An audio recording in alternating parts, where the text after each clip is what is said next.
Hi Mary, thank you very much for coming to the Innovation Summit, and how's it going so far? It's wonderful. Day two.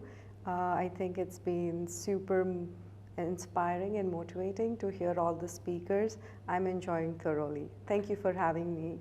Wonderful, wonderful.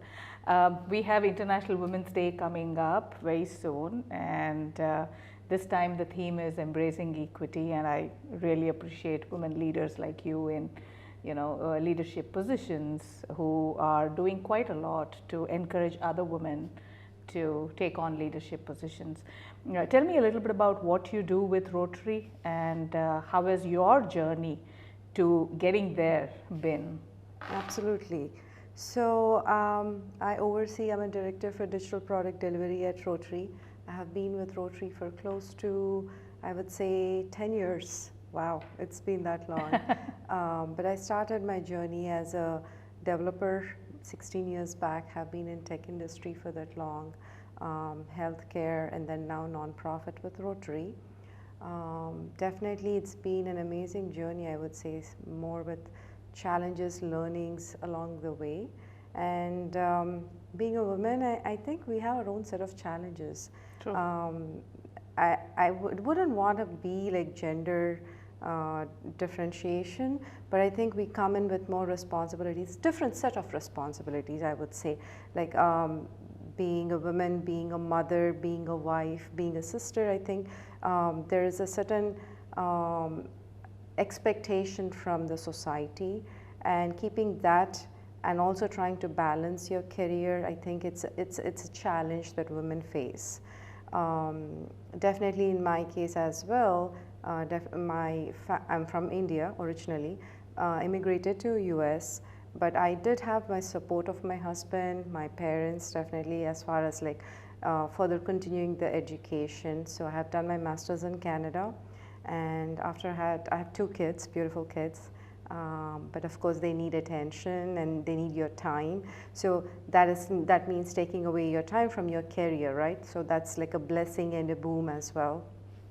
But I was lucky enough to take a break after I had my kids for a year, and then again I got back into the career, into the industry, and I decided I wanted to do something more. Learning never stops. So I enrolled myself into part-time MBA.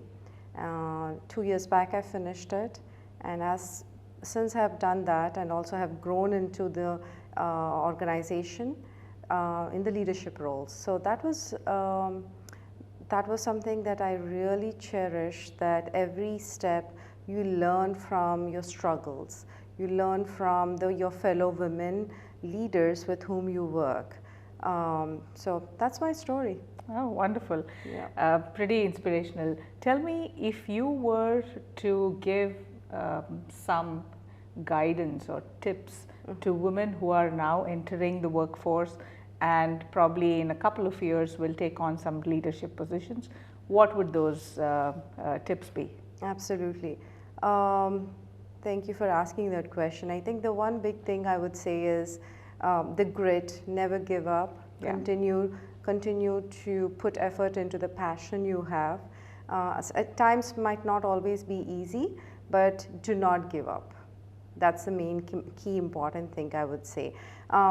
Times are changing, so actually I would say the younger generation might have like a more open views. People are trying to understand like women can do both, balance family as well as career. So it's a blessing that I think people are becoming more open to support women.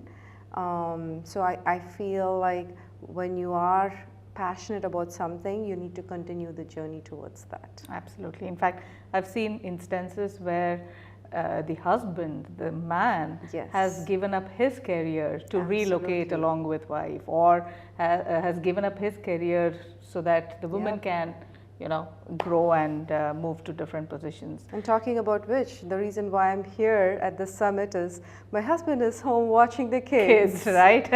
It's exactly the same thing with me as Yes. well. My husband is there, Yeah. packing lunch box for my daughter and Yes. everything, and taking care of her, and you know how it works, right? Absolutely.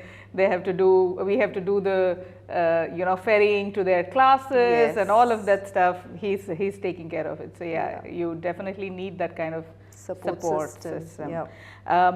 How do you, even with that support system and with a very flexible work environment as well, how do you still integrate your work and life, right? Because today, I don't know, do you work remotely or do you go to office? It's hybrid. Hybrid, right? Yes. So even with the hybrid model, you do have some of your work intruding into your personal space.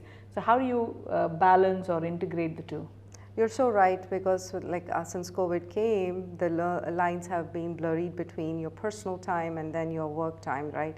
Working from home, it's so easy that you think about work and it's just a few steps away. You just log in, or your phone. It's such an accessible thing.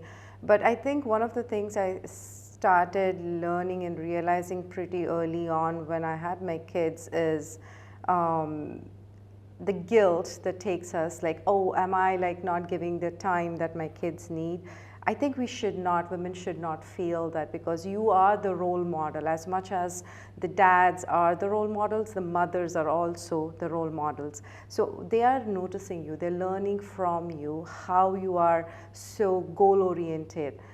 Even though the time is not as much as you want to give it to them, they are learning by looking at you and how you are growing in your life. So those teachings, I think they're unspoken. Yeah.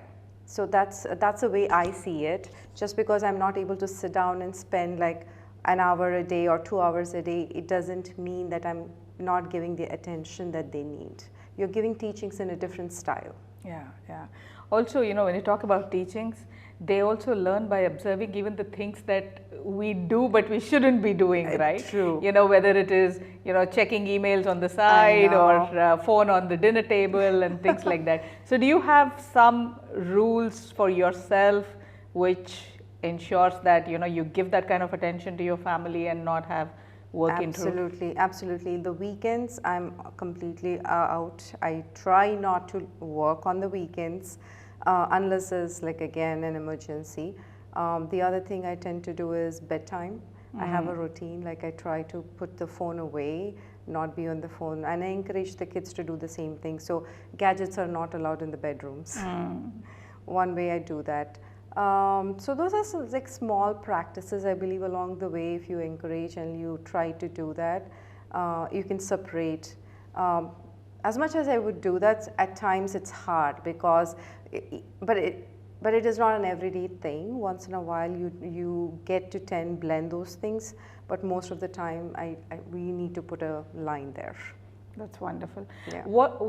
How do you unwind? What are some of the things that you do because as women, we need our me time as well. We need to, in fact, with the younger generation or the new women who are entering the workforce, we also need to tell them that self-care is equally important. Absolutely. Right? What are some of the things that you do for yourself as? One of the things I started doing in the past year is trying to take time and not giving an excuse for myself, especially physical health. Yep. Taking care of your health is so important. As you get older, you realize more and more health is like wealth. And our elders didn't say it just like that, right? 20s, you're so energetic. You're you can survive with 6 hours and 4-5 hours of sleep. You can eat anything and you are okay with going traveling. But as you grow into your late 30s and early 40s, you realize, okay, I need to slow down. My family needs me. So I try to take definitely at least half hour to an hour to work out. So that's my way of unwinding and de-stressing, and also it boosts my energy in a way. So those are some of the things. Awesome, awesome. Any final thoughts on International Women's Day? No, I wish for all the women to live their dreams. Do not shy away. There will be struggles along the way, but definitely stick to your aspirations. So happy International Women's Day. Awesome, awesome. Thank you, Mary. Thank you very much. Thank you.